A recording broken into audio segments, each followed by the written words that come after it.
حضرت ابراہیم علیہ السلام کے زمانے میں نمرود نامی ایک طاقتور بادشاہ زمین پر حکومت کرتا تھا۔ وہ مغرور تھا اور خدا ہونے کا دعویٰ کرتا تھا۔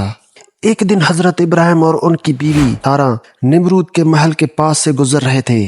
سارہ نے اپنی بے مثال خوبصورتی سے نمرود کی آنکھ پکڑ لی۔ نمرود نے فوراً ابراہیم سے مطالبہ کیا کہ وہ اسے دے دیں۔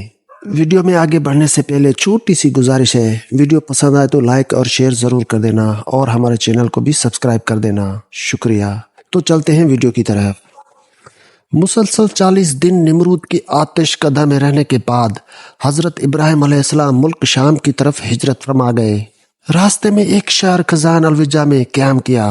ایک صبح آپ نے دیکھا کہ سب لوگ محل کی طرف جا رہے ہیں۔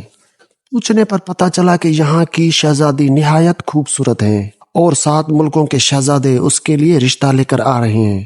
جس کو وہ پسند کرے گی اسی سے اس کی شادی ہوگی۔ روایت ہے کہ اس شہزادی کے حسن کی شہرت بے انتہا تھی۔ حضرت ابراہیم علیہ السلام بھی اللہ کے حکم سے محل میں تشریف لے گئے۔ جب شہزادی نقاب اوڑھے اپنے باپ کے ساتھ جلوہ افروز ہوئی تو اس کو اتنی زیادہ رش میں ایک شخص کی پیشانی چمکتی نظر آئی۔ شہزادی نے فیصلہ سنا دیا کہ میں اسی شخص سے شادی کروں گی۔ وہ شخص حضرت ابراہیم علیہ السلام تھے اور ان کے ماتھے پر نور چمک رہا تھا، جس پر شہزادی اپنا دل ہار بیٹھی۔ پیارے دوستو، شہزادی حضرت سارہ علیہ السلام تھی۔ بادشاہ کے بہت منع کرنے کے باوجود بھی حضرت سارہ کا نکاح حضرت ابراہیم علیہ السلام سے ہو گیا۔ بادشاہ اس لیے منع کرتا رہا کہ یہ مسافر ہے اور اس کے پاس دولت بھی نہیں ہے۔ خیر، شادی کے بعد بادشاہ نے بے انتہا جانور، دھن دولت اپنی بیٹی کو دے کر روانہ کیا اور پھر حضرت ابراہیم علیہ السلام اپنی بیوی حضرت سارہ علیہ السلام کو لے کر مصر کی طرف ہجرت کی۔ مصر میں اس وقت قبیلوں کی حکومت تھی اور یاد رہے کہ قبیلوں کی ہر بادشاہ کو فرعون کے لقب سے پکارا جاتا تھا۔ کچھ لوگ سمجھتے ہیں کہ فرعون خاص اس بادشاہ کا نام تھا جو حضرت موسیٰ علیہ السلام کے زمانے میں تھا، جبکہ فرعون کسی بھی بادشاہ کا نام تاریخ میں نہیں رہا۔ فرعون ایک لقب ہے جو کہ قبطیوں کے تمام بادشاہوں کے لیے بولا جاتا تھا۔ اس وقت عمرو بن امرتی القیس وہاں کا فرعون بادشاہ تھا۔ راستے میں کچھ لوگوں نے کہا، اے حضرت ابراہیم علیہ السلام، مصر کا بادشاہ بہت ظالم ہے اور وہ عورتوں کی خواہش بہت رکھتا ہے اور بالخصوص نئی نوینی دلہنوں کا زیادہ شائق ہے اور بہت جلد اس کی طرف مائل ہو جاتا ہے۔ اس کے راستے پر 10 آدمی متین رہتے ہیں۔ جو کوئی مال و اسباب مصر لے جاتا ہے تو اس کو پکڑ کر اس سے اس مال کا محصول لیتا ہے، اور اگر کوئی سوداگر عورت کو ساتھ لے جاتا ہے تو وہ اس عورت کو اس سے چھین لیتا ہے۔ یہ سن کر حضرت ابراہیم علیہ السلام بے حد پریشان ہوئے، کیونکہ وہ جانتے تھے کہ میری بیوی سارہ جیسا حسن اس پورے جہاں میں اس وقت نہیں ہے۔ لیکن خیر، یہ ہجرت اللہ کے حکم سے تھی، اس لیے آپ نے سفر جاری رکھا۔ ادھر دوسری طرف فرعون مصر کو پہلے ہی اطلاع مل چکی تھی کہ ایک آدمی انتہائی خوبصورت لڑکی کے ساتھ مصر کی طرف رواں دواں ہے۔ چنانچہ اس نے پہلے ہی اپنے فوجی دستے کو حکم دے رکھا تھا کہ جیسے ہی یہ لوگ مصر کی حدود میں داخل ہوں ان کو میرے پاس لے آنا۔ بس جیسے ہی حضرت ابراہیم مصر پہنچے تو فرعون کے فوجوں نے آپ کو گرفتار کر لیا اور محل لے آئے۔ محل کے سب سے خوبصورت کمرے میں ان کو ٹھہرا دیا گیا۔ بادشاہ ان کے حسن کے بارے میں اپنے کارندوں سے آگاہ ہو چکا تھا۔ اس کی نیت جو پہلے ہی خراب تھی، وہ اب اس کا ارادہ اور زیادہ برا ہو گیا۔ اب اس نے حکم دیا کہ اس لڑکی کو نہلا دھلا کر لباس پاکھرا پہنا کر میری خلوتگاہ لے آؤ۔ مالون کے حکم کی تعمیل کی گئی۔ جب حضرت سارہ کو تیار کر کے فرعون کے خلوتگاہ میں پہنچا دیا گیا تو آپ وہاں پر اللہ کے حضور عبادت میں مصروف ہو گئیں۔ صحیح بخاری کی حدیث نمبر 2217 میں یہ واقعہ تفصیل سے درج ہے۔ چنانچہ فرعون خلوتگاہ پہنچا اور حضرت بی بی سارہ علیہ السلام کی عبادت ختم ہونے کا انتظار کرنے لگا۔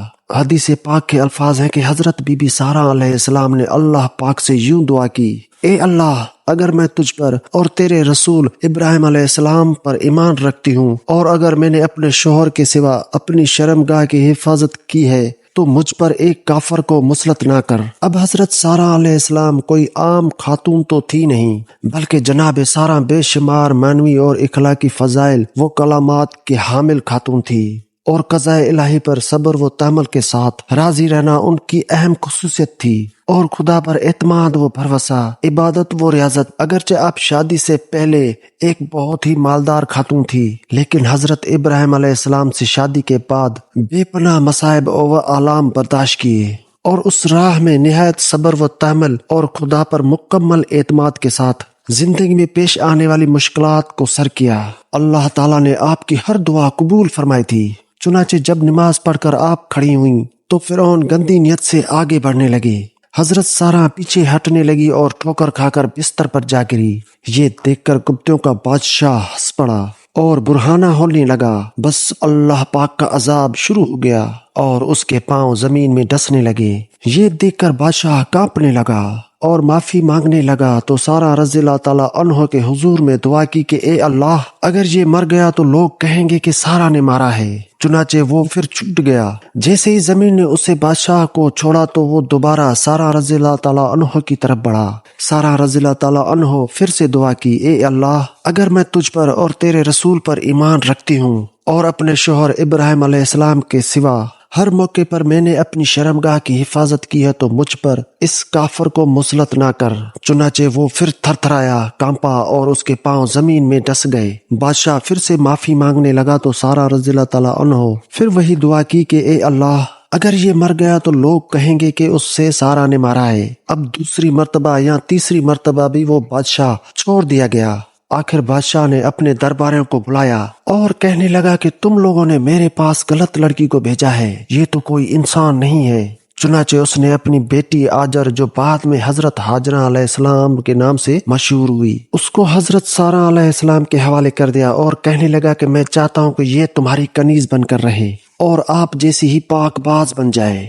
پھر بہت سارے مال و دولت کے ساتھ بادشاہ نے اپنی بیٹی اور حضرت سارہ کو رخصت کیا۔ پھر حضرت سارہ حضرت ابراہیم علیہ السلام کے پاس آئیں اور سارا ماجرا سنایا۔ چنانچہ حضرت ہاجرہ نے ابراہیمی گھرانے میں پوری تربیت حاصل کی، اور 85 سال کی عمر میں جبکہ آپ اولاد سے مایوس ہو رہی تھی، حضرت سارہ نے ان سے خود کہا کہ ہاجرہ سے شادی کر لو، شاید اللہ پاک انہی کے ذریعے تم کو اولاد عطا فرمائے۔ چنانچہ ایسا ہی ہوا کہ شادی کے بعد حضرت ہاجرہ حاملہ ہو گئی، اور ان کو خواب میں فرشتے نے بشارت دی کہ تو ایک بیٹا جنے گی، اس کا نام اسماعیل رکھنا۔ اللہ تعالیٰ نے تیرا دکھ سن لیا۔ حضرت ابراہیم علیہ السلام کی عمر مبارک 100 برس اور آپ کی اہلیہ حضرت سارہ کی عمر 90 سال تھی جب ان کے ہاں حضرت اسحاق علیہ السلام پیدا ہوئے۔ ان دنوں حضرت ابراہیم علیہ السلام ملک شام میں رہائش پذیر تھے، جبکہ بڑے صاحبزادے حضرت اسماعیل علیہ السلام 14 سال سے مکہ مکرمہ میں اپنی والدہ حضرت ہاجرہ کے ساتھ مقیم تھے۔ حضرت اسماعیل کی نسل سے عرب کے تمام قبائل وجود میں آئے۔ حضرت اسماعیل علیہ السلام کی اولاد میں خاتم النبیین حضرت محمد مصطفیٰ صلی اللہ علیہ وسلم دنیا میں رونق افروز ہوئے، جبکہ حضرت اسحاق سے حضرت یعقوب پیدا ہوئے، جنہیں اسرائیل بھی کہا جاتا ہے، اور اس لیے ان کی نسل کو بنی اسرائیل کہتے ہیں۔ بنی اسرائیل میں سے جو بھی انبیاء دنیا میں مبعوث ہوئے ان کی تعداد بہت زیادہ ہیں، تاہم بنی اسرائیل میں نبوت کا سلسلہ حضرت عیسیٰ پر ختم ہوا۔ حضرت بی بی سارہ علیہ السلام کا انتقال 127 برس کی عمر میں ہوا، اور حضرت ابراہیم علیہ السلام نے ان کی تدفین کنعان کی بستی ہیبرون میں کی۔ آئیں اب مل کر دعا کرتے ہیں کہ وہ ہماری بہنوں، ماؤں اور بیویوں کو حضرت بی بی سارہ علیہ السلام جیسی پاک دامنی نصیب عطا فرمائے۔ اے اللہ پاک، ہمارے گناہوں کو معاف فرما دے اور ہم پر وہ بوجھ نہ ڈال جس کو اٹھانے کی طاقت ہم میں نہیں۔